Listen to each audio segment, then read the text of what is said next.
มื่อสงคราข้องตั้งผู้เบืองเฮาคาติมาลัดในรองผู้เล่นหมักหนังมักมีหรือสิเปิ้นในลุม50ก่อข่าวออกในแต่ก็ตีอิงเอาตีเขาไล่เงินเหลือนั่นเสดอกไว้ข่าวออก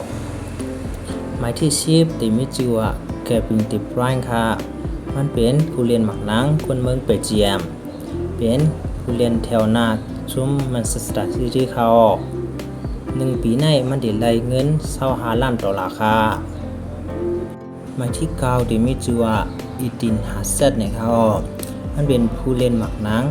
เมืองเปเจียมและแต่เหลียวมันเล่นไว้ที่ซุมเรียลมาดริดเขา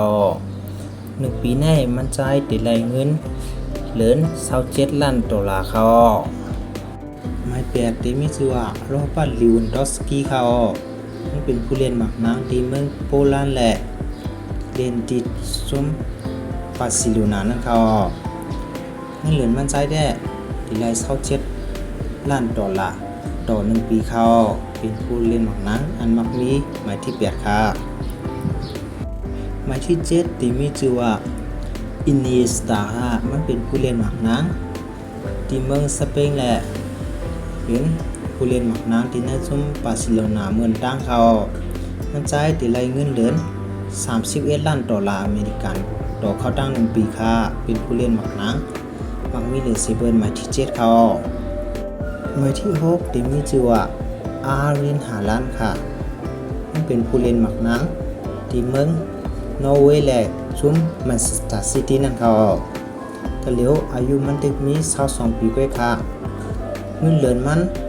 ตา1 ปีในเนี่ยมันได้ไล่35 ล้านดอลลาร์อเมริกันเขาเป็นผู้เล่นหมักหนังหันมักมีเหลือสิเบิร์นหมายที่6ค่ะหมายที่5ที่มีชื่อว่ามูฮัมหมัดทาราเขามันจ่ายเป็นผู้เล่นหมักหนังที่เมืองอียิปต์และเล่นในซุมลิบาพูเขาแต่เหลียวในมันได้ไล่เงินเหลือนดอกเขาดัง1 ปีในได้ไล่35 ล้านดอลลาร์ไปเขาเป็นผู้เล่นหมักหนังหันมักมีหมายที่5ค่ะหมายที่4ที่มีชื่อว่าเนย์มาร์จูเนียร์ในเขามันจ่ายเป็นผู้เล่นหมักหนังกัดแขนที่เมืองกลาซิโกนึงค่ะแต่เหลียวมันเรียนไว้ที่ซุม PSG เขาเงินเหลือนมันเขาตั้ง1 ปีในได้ไล่37 ล้านดอลลาร์อเมริกันเขาหมายที่3ที่มีชื่อว่าลีโอเนล เมสซี่ในเขามันจ่ายเป็นผู้เล่นหมากนะที่เมืองอาร์เจนตินาค่ะเมื่อพ้นมา2022ใน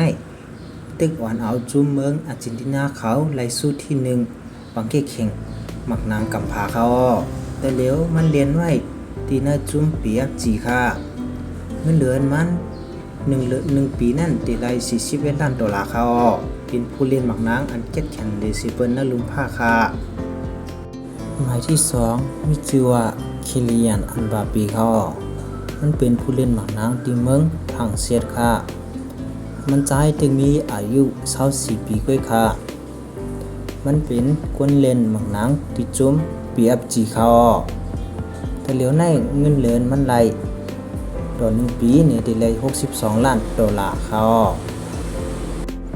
หมายที่1มีชื่อว่าคริสตีโรนัลโดค่ะมันเป็นผู้เล่นหมักหนังทีมเมืองโปรตุเกสและจุม AI NASA เขาอันนี้ทางมันไล่หมายที่1ได้แต่เมื่อพ้นมา2022นั่นมันไล่ลูกตียุโรปเสค่ายกว่าเรียนที่เมืองสวาตินขยาวแต่เลียวไหนมันไล่เงินเดือนที่มีปักไว้77 ล้านดอลลาร์เขา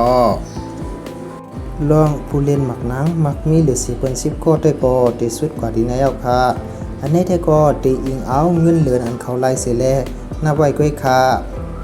บางนิ้วดีก็ตีเปิงกันตั้งอันเว็บไซต์เขาเตรียมไว้อยู่เอียดค่ะสังว่าเป็นตั้งผู้ตลาดพี่น้องเขา